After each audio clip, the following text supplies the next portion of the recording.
Hello and welcome to this special transmission of Defence Day of Pakistan. We're of course observing and celebrating the 6th of September today, where of course we pay tribute to the sacrifices of Pakistan Armed Forces and of course their brave and heroic acts back in 1965. And of course this day is far more than just the 6th of September 1965. It is something that we honour every year because we have full trust in the resolve and the preparedness of Pakistan Armed Forces to thwart any enemy, any nefarious design, and this is something that has been continuing for quite some time now. And this is of course something that we do in terms of the daily ways in which our security forces and security personnel protect the motherland and of course lay down their lives. And the martyrs of course of 1965 and the many martyrs of our fight against terrorism of course are something that are very, very dear and honourable to all of us. The Prime Minister of course in his speech earlier today has also mentioned the same, talked about how he pays tribute to the martyrs of 1965 war and also to of course all of the forces and the security personnel who have been involved in any action that has been taken in the interest and the defence of the motherland. And this is extremely important, particularly today when we talk about the 59th Defence Day that is being observed today. It is of course of utmost importance to understand what it means when we talk about defence of the country and what it means of course for our brave soldiers to lay down their lives and of course these huge sacrifices for the motherland. And so this is also going to be important in terms of the kind of issues and threats that Pakistan faces today, the kind of elements and enemies that Pakistan has to deal with both internally and outside of Pakistan, and what needs to be done in that regard, and what stories and lessons can we derive from our brave heroes back in 1965 and apply them in the fundamental ways in which we fight the many issues today. And so this is going to be our focus today, where we of course pay tributes to the martyrs of 1965, remember their brave stories, and then also draw lessons from them to apply in the world today. And for this and more, as always in the studios, I've been joined by Senior Analyst Raja Faisal, but also a very, very special guest has joined us in the studios today, Commodore Bilal Haider, Deterrence military. He's also the Vice President of the National Institute of Maritime Affairs. Thank you very much, sir, for being a part of the show today and joining us on this very, very important day. And I'm going to start with you in terms of what you have to say when we talk about the Defence Day. Of course, this is something that we have heard every year since we were kids. We've had this since the inception of Pakistan. We remember the brave stories of our heroes. We talk about them. And it is very, very important to us to make sure that we honor them every year. But essentially, in terms of how we want to remember that story, in terms of the way that we want to apply them today, what do you recall in terms of how meaningful today is? Thank you very much for giving me an honor to join this 6th September celebration and paying my tributes to our elders and seniors in the armed forces. I think that this day is like one of the iconic days in national history. First was I think 14 August 1947, and this is the second day when we as a nation fought against an enemy, and then our heroes are the people, ladies, families, the soldiers, officers, all gave the united front and blunted the enemy's bad wishes against us. And mind it, this is not the only 6 September heroes. Once we call this Martyrs Day, we are basically including now all the sacrifices laid down, the lives they have been. Yes. It is a Shohada's Day. Yes. From 1947 till to date, we are just paying honor and respect to them, and especially to the families, those who were left behind, and they bore their great loss. But I think the people who have laid their lives and they have sacrificed for our nation, are salute to them. They have done, and we now today are enjoying the freedom of life because of their contributions, and we must pay their respect. And this is our little homage. Every 6th September we just recall the glories of their contribution, and then we pay them respect. Absolutely, and you're so right that this freedom is so precious, and we Yeah. perhaps don't realize that, and how much has been given to actually for all of us to achieve that and to experience that. Let us also welcome in the debate Air Marshal Asim Suleiman, who's joined us online. Thank you very much, Suleiman Sahab, for being a part of the discussion today. And I'd like your perspective first on remembering the heroes of 1965, and of course, I want to draw the lessons for today later on. But in terms of what you recall and the stories that we hear, what has been most impactful, and what is there to remember when we talk about the heroes of 1965? Thank you very much for having me on your program. As said before, that 6th September is a day which marks the bravery, chivalry, and valor of our nation when they fought against India. And we should always remember that the sacrifices that they made, because of their sacrifices, we are independent today and enjoying the freedom. So that's the way I look at 6th September. But the history which has been written by bravery of all the soldiers from the Army, Navy, Air Force, uh, that is unmatchable. And I would say that from the Air Force perspective, we had on 6th and 7th September some very brave missions which were flown by the Pakistani pilots. And on 7th September, MM Alam Saab, who created a world record by shooting down 5 aircraft in less than a minute. And this record still holds. So this speaks of the kind of professionalism that we have, the kind of dedication that we had in the armed forces, and the kind of valor that these people displayed, and the bravery that brought us all these laurels. That's the way I look at it. Right, and so Namasav, I also want to have your perspective on when we talk about being up against a threat, being up against a certain enemy. There's always a lot of emphasis in terms of how prepared you are in terms of the kind of equipment you have, or in terms of how much ammunition you have, how many tanks you have, how many planes you have. And a lot of what we hear from these stories have been people, like you mentioned, MM Alam Saab. It's the people who have actually been able to engage, and their spirit and their bravery. So I want your take also in terms of what then does it mean when we have to put up a fight, when we have to defend our motherland? What are the important aspects over there? Actually, if you look at the history, I would say that the deterrence that the armed forces create is the main issue. I mean, if you have a strong armed forces, then you have a deterrence, and nobody dares and tries and ventures out in your territory. If you have armed forces who can stand up to all kind of aggression and reply back in the same coin, nobody dares look at you. So how does that happen? It happens that when you have strong armed forces, and the debate which normally keeps on taking place, that so much of money has gone into the armed forces and all, actually you have to have strong armed forces to create that deterrence. If you have that deterrence, that nobody will dare to look at you. And if historically you look at it, in our initial days, our balance was, seesawing, and sometime it was in India's favor, sometime it was in Pakistan's favor. But after 1971, the thing started to change. And we started to concentrate on our professionalism as armed forces, and then started to invest on our weapons. So you look at the truce which prevailed all this while, and nobody dared to attack us. And Indians do have been making attempts, and have been saber rattling that we will do this, we will do that, but they never dare to do that. And in 2019 also, when they tried to do it, you know what happened, and they got it into their face. And now, in the recent past, second time when Mr. Modi was going for the election campaign, he started off with the saber rattling, but he could not go beyond a certain point, because the deterrence that was from our side was much more for him to take that kind of a risk.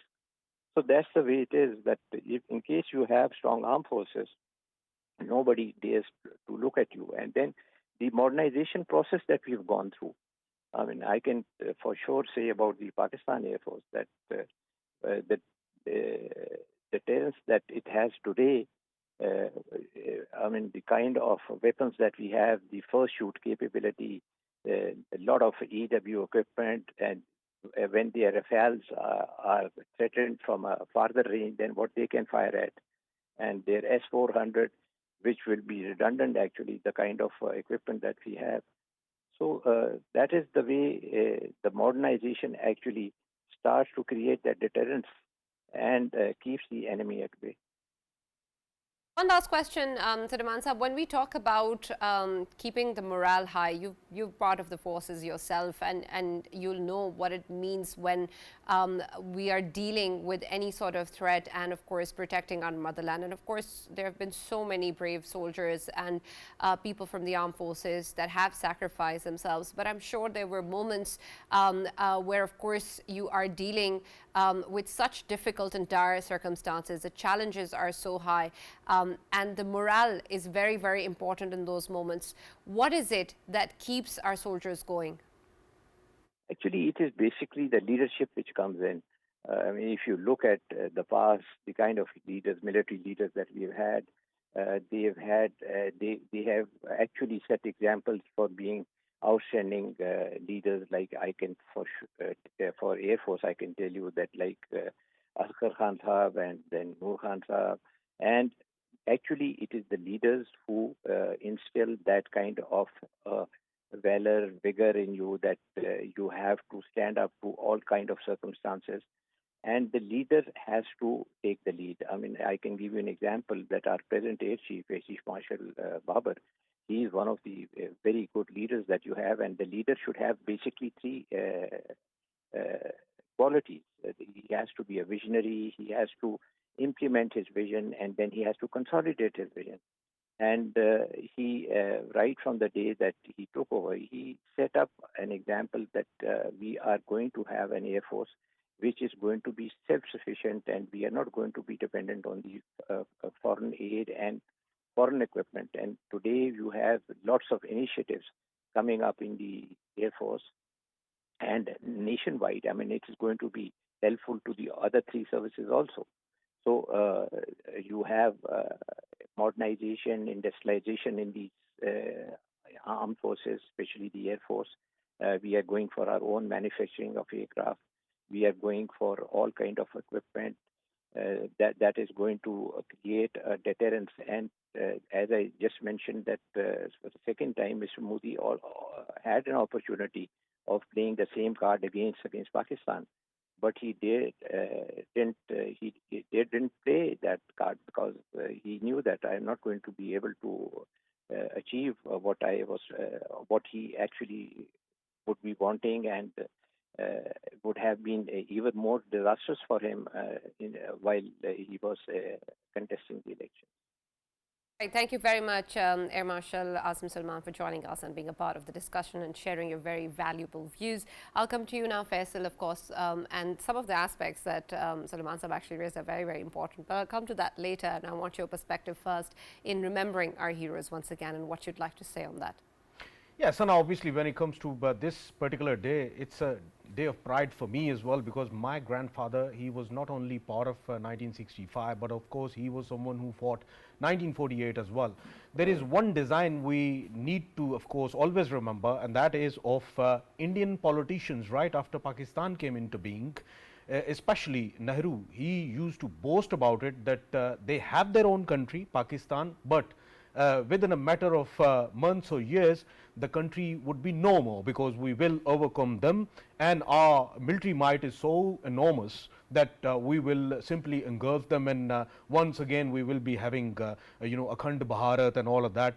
He used to come up with these kind of narratives at that time. Very the moment when both of the countries, they got separated right after that 1948 war, my grandfather was part of it, and of course the way with the valor and with the resilience Pakistan fought against India, far bigger power in terms of population, in terms of their military might. each and everything. I mean, they were far bigger than Pakistan, but Pakistan stood its ground and of course fought against it and proven that Pakistan can of course defend itself right after the creation of Pakistan 1948. And then when it comes to 1965 war, not only the defense forces of Pakistan, Air Force, Naval Forces, military, all of them, along with that, shoulder to shoulder, you name the nations, of course, nations, Punjabis, Balochs, Sindhis, and then Pashtuns, and along with them, of course, at that time, East Pakistan, Bengalis, they stood their ground and they fought against this bully called India at that time that wanted to bully Pakistan, but of course Pakistan gobsmacked India in the same manner the way we did in 2019 to India. And I think as I was listening to Air Marshal Saab, and while he was talking at that time, I was thinking to myself, fair enough, India got Rafales, India got the latest of the weaponry from the Americans as well, when it comes to Chinooks, when it comes to Apaches, when it comes to their naval forces getting enhanced in recent times. But still, one factor will always be defining, and that is, it's not the gun but the man behind the gun that matters the most. And of course, Pakistan has proven again and again in front of a military might that is far bigger than what Pakistan is, that Pakistan has the right resilience, Pakistan has the right valor and the hunger to defend itself, which will always be defining. And of course, that is why we are seeing that the hegemonic sort of stance which India is having right now, having the nukes, having the far more better the equipments in the latest warfare, still it will never dare to come towards Pakistan, only for one reason, because it knows that Pakistan knows how to gobsmack a bully like India. Right, absolutely. And I'd like to welcome in the debate Brigadier Haris Nawaz, who's also joined us online, but I'll just come to you, Brigadier Haris, in just a second. One more question from you, Babar Sahab, with reference to what has been discussed about leadership. And while I understand the importance of a leader setting out a direction, setting out a vision, extremely necessary, there is also, of course, all of the other stages of this entire chain of command that are equally important and ensure the true execution and implementation of any vision or any work plan, and starting of course not just in terms of our armed forces, but also in terms of the police personnel or security forces that today are very, very important when we talk about the issues that we face today, especially with our fight against terrorism and all sorts of different elements that we are dealing with. So I want your take in terms of how is that ensured that the vision of a leader is actually implemented down to the letter and spirit, down to that last soldier who does the act. Basically, once we are talking of this leadership role comes from our mothers, our school teachers. They instill those things, love for this state, and then those kids grow up. Wherever they go, whether they join police or they join the civil services, they do anything for Pakistan. They are all Pakistanis. Once they are put to a test. Somebody, a bully like Bharat, comes up. Then this nation may be divided because maybe fighting with each other, maybe having some reservation with each other, but once you are put to test, they are all one. So leadership role comes up that time, that once, and the leadership is not the chiefs, leadership is even the two men, one is senior, one is junior, that is the senior one is the leader. Yeah. But now if you see the record of our armed forces, the number of officers, Shoda versus ratio with the sailors, it is the highest in the world. It is not in Pakistan, but it is the highest. The highest number of our officers have embraced Shahadat. So that is the way that because the officers are leading them front, the senior person goes in the front, to the followers always they have the leader to see and they can follow it. And then our religion also gives us this Shahadat. It is the ultimate one can achieve in our religion. Absolutely. So that sentiments and love for the state, these are two combinations. And I must admit, our mothers, the ladies at home, they are the driving force to create this love. Absolutely. Otherwise, we may not have this But nowadays it is the 5th generation warfare. It is not the conventional border warfare. Enemy is trying to break this love for the state. This is they are targeting this person, one person. Secondly, the enemy is also targeting your family values, family structures, because that family teaches the kids once they grow up, they have they are bound duty for to defend this state. So they are enemies after this also. And third is the enemies after this civilian or the armed forces trust with each other. The armed forces are awake and they can defend us, and we need to support it. This is the bond out, this is the shake hand which, but enemy wants to disturb this one. Yeah. So these three things enemies after that in the modern day times challenges. And unfortunately some of our leadership on right or left side, but they need to understand this, that how our enemy is targeting us and what is the solution. Solution is to revive the spirits of 1965, 1971, 2019. Even look at the spirit. Once we play a cricket match, we play a hockey match, we won the Olympic medal, whole nation is jubilant and they are enjoying. But now we have, unfortunately, these small moments, these pockets of these feelings of patriotism and nationalism that's there. And you're so right in pointing out this is a huge issue that we're dealing with. But how do we then revive that spirit that you're talking about? That spirit that existed, that still exists, but just pops up on certain occasions. And unfortunately, perhaps our younger generation are not perhaps feeling it the same way that our older generations have. Basically, our younger generation is more wise than I think my Absolutely. generation and Smarter, the previous one. for sure. They are smarter. They should be. They cannot be given the false information or fake information. You need to give them the true picture what is happening around. Just share your thoughts, true facts, and they will analyze themselves what is happening. Trust them. The young lot is not goofs. I am personally, I have a conviction that this future generation of ours will take Pakistan to much more heights than what we have done. I believe that too. I believe that too. I'm so glad that you talked about trusting them, because that is the absolute key of doing that. And you talked about women as well in their roles as mothers and of course teaching their kids, but there's also of course our women in the armed forces that have stood shoulder to shoulder and of course also given their own sacrifices to the country. I'll come to you now, Brigadier Harris. Thank you for joining us in the special transmission on the 6th of September. And I'd like first your take in remembering our heroes of 1965, and then of course we'll bring the conversation back to what we can learn from that and how do we execute all of those lessons in the world today. But first, whatever you want to say on this occasion. Sana, the issue is in 65 was really the spirit and the strength of the nation was the armed forces of Pakistan. And do you know what the Indian generals had thought? They thought that they will attack and first light in the morning, and by 10 they will be in Lahore having a breakfast in Lahore, Chimphana. This was a wrong notion they had, and the way we bloodied them, you can't believe.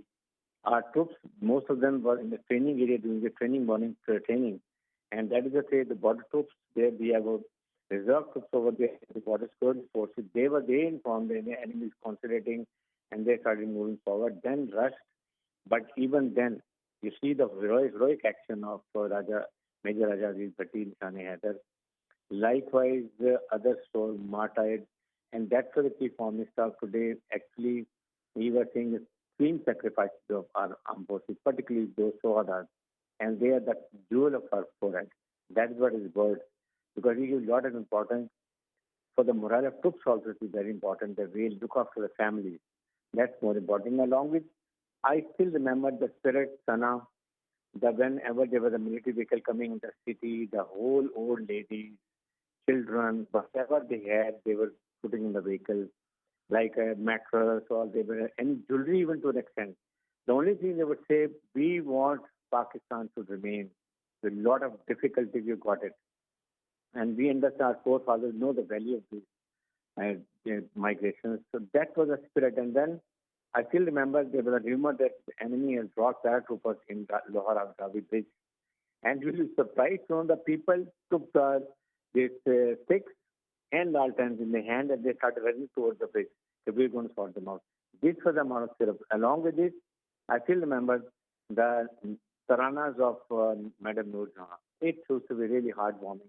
Every area in company and platoon headquarters, they used to have Tafsir and Madam Song in Sarana's office. It was really inspiring to fight and fight for the own country. That was the spirit we had. If there was a dog fight, Indian aircraft and Pakistan aircraft, the people on the rooftop and clapping and watching and enjoying it, and the Indian planes go down. So this was the spirit, and now, today, this is what we want. This is what one the nation should be united. Political differences, positive differences, no worry. But when the question of Absolutely, yes. And Brigadier Harris, we also want to then understand that when we talk about fighting for the state and fighting for the nation, what does that mean today? You mentioned so many important aspects of what we've dealt with previously. And of course, even our musicians, like you said, everybody had a role to play in defending the motherland, in protecting the country, in fighting for the country. And so what do you look at in terms of the way that we are dealing with all of that today, with the kind of changes in the way that we have seen the enemies come up in all sorts of different forms, particularly in the age of cyber crimes, in the age of digital terrorism? How is it then that we bring that same valor, that same vigor, that same spirit, not just from the armed forces, but also from the nation as a whole? Sana, that's what I was saying, that now we are under fifth generation war, in hybrid war, and where the target of the enemy intelligence forces are the people of that country, targeted company. And first, in immediate step they want to take it that they have to divide the armed forces with the people of that country. Number two, what they do is they weaken the army, and then they do their enjoy all whatever they have designed to capture that country, like Iraq, Libya, Syria. That's what is happening over there. And now you see when we are fighting against the internal enemy, and that is coming through across the western border. And then, of course, our hostile intelligence, they are supporting them like BLA, BLS, then Majid Brigade, and the Faris TTP, and we talk about the Ice Khorasan group. So this is what now is the time they should not find any refuge within country. Whenever a suicider or any bomber takes us, take it for granted, some facilitators are present in our country. Those are the black chips, they are the traitors. So that in that time, if everybody unites, that means the moment they find any stranger or something happening or looking something fishy, immediately it should be reported to intelligence, and those could be denied. All those social attackers can be tackled with. So this is the spirit we need. That's what Chief Army Staff General need again and again. Even today said, we need to have unity. We need to be fighting as a nation, because we fight as a nation. The troops, military can take on the enemy only, but if you want to have decisive victory, you need to fight as a nation. That's more important. So in that context, I'm saying now is the time that whether it's Balochistan or KPK or border area for western side, everybody should feel we are Pakistani. See the value of independence. When you today I was seeing in papers the way people migrated, and the whole train used to feel murdered, slaughtered, and so many things. So see, they understand the value of independence. Today we are sitting here with the really, I would say, I must appreciate the professionalism of Pakistan Armed Forces, and of course with people of Pakistan, because they have given a lot of taxes, money, they have used it. In that context, I say again and again, today we need unity. Political differences, I don't bother. But as far as the nationhood is concerned, I think there should be no doubt about it. The way Chief Army Staff announced he want to go for Azmi Istakam, the whole nation political party should say, yes, the whole nation is standing with you. When you heard the PTI, you heard Fazlur Rahman Group, ANC. So these are the things that should never be happening, because people of KPK and Balochistan are being murdered, but they are Pakistanis. I never say they're Balochistan or KPK. Pakistan is being murdered, so Pakistani have to stand, support, give moral strength, support to the armed forces. I think that is the need of today. That's what the question. Now, it happens anywhere it happens, it's of course Pakistan. It's Pakistanis at the end of the day, and it is what we need to fight for. And thank you very much, Brigadier Haider, for sharing that with us and joining us in this discussion today as well, because that's a very important aspect that I'll continue further with you, Faisal, in terms of the need for unity or a united stance.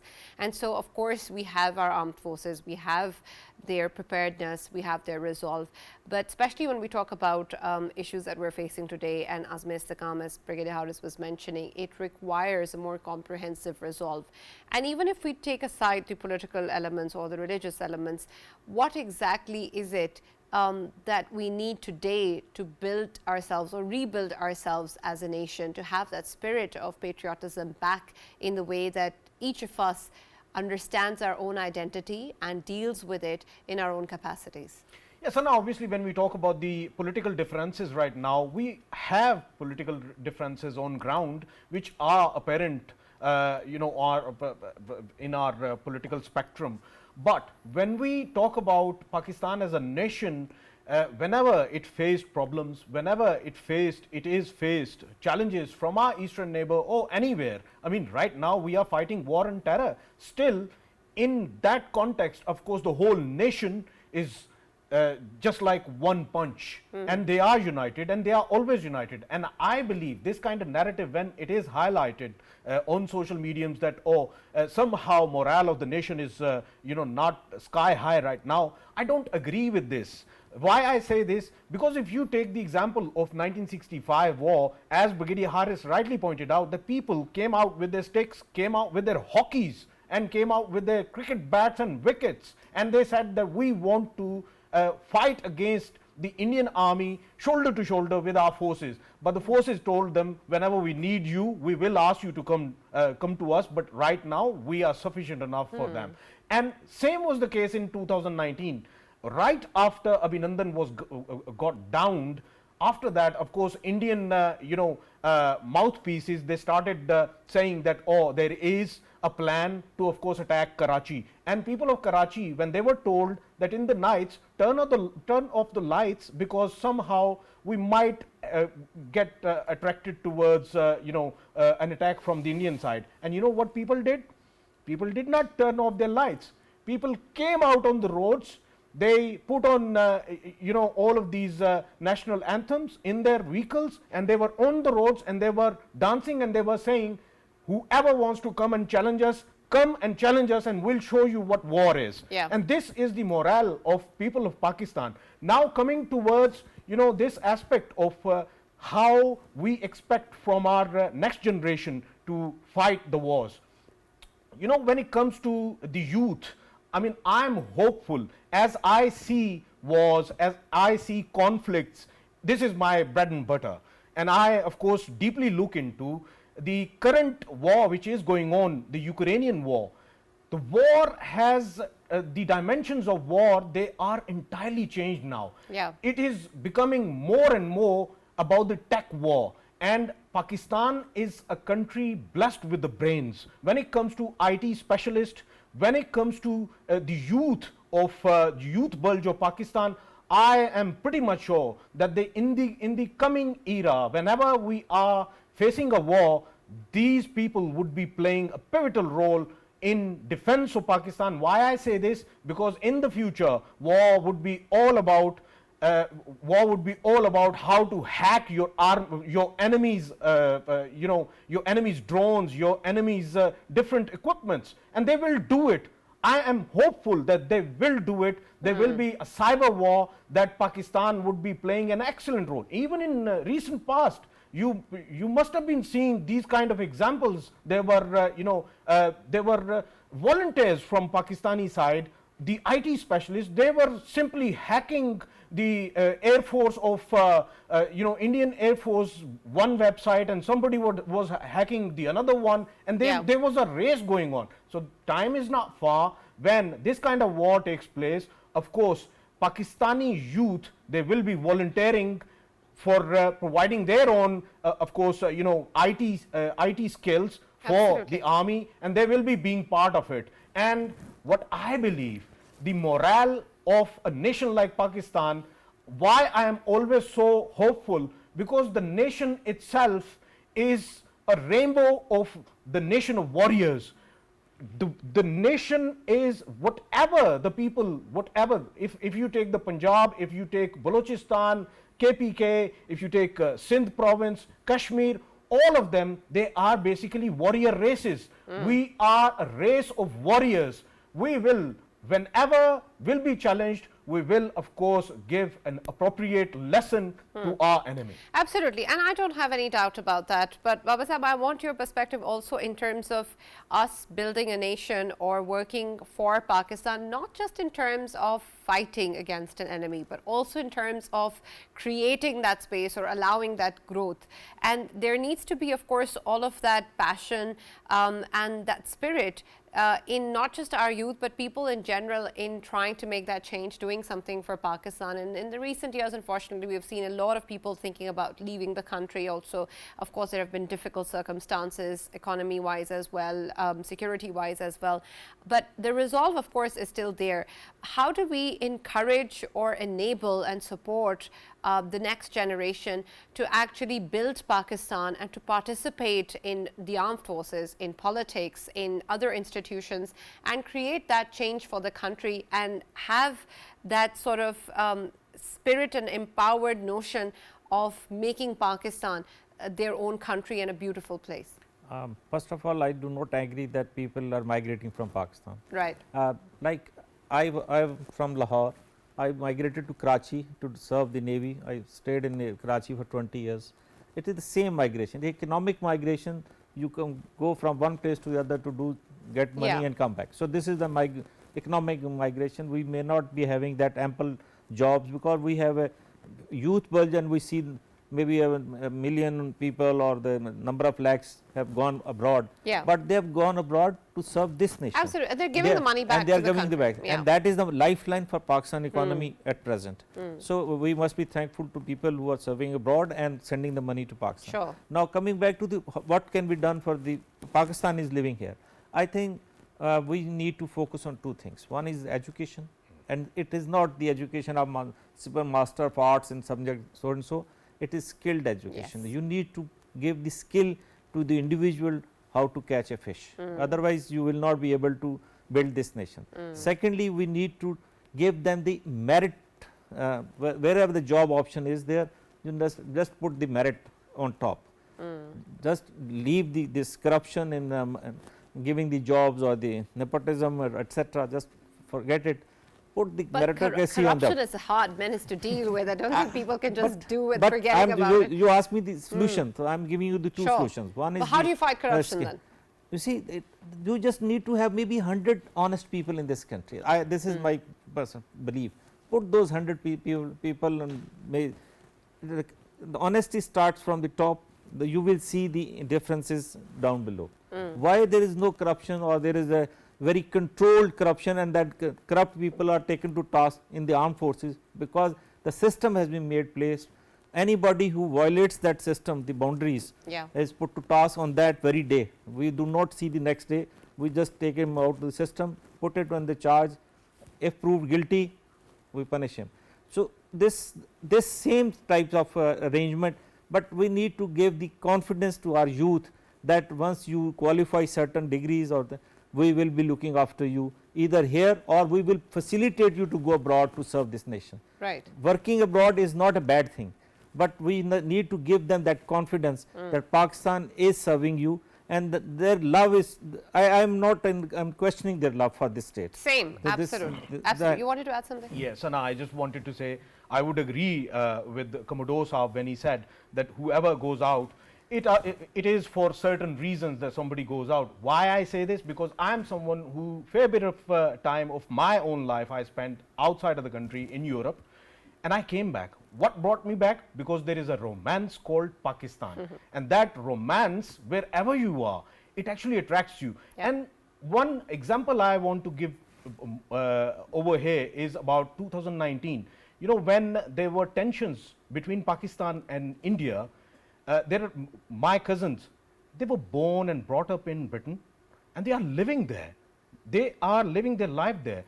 And I was getting calls from them saying that if you need us, please shout out loud. We are going to come to fight. Absolutely. I truly believe that, because at the end of the day, Pakistan is home. And that's all that matters. Thank you very much, Faisal, and thank you very much, Commodore Babar, for joining us and being a part of the discussion today. And of course, we remembered our valiant heroes of 1965 and so many others throughout the history of Pakistan that have laid down their lives, that have put forward so many sacrifices to protect us, to making sure that we sleep well at night and that we have the freedom that we're experiencing today. So, of course, we pay huge tributes to all of them. We're grateful to all of them, and we salute our armed forces for everything that they've done and continue to do so for the country.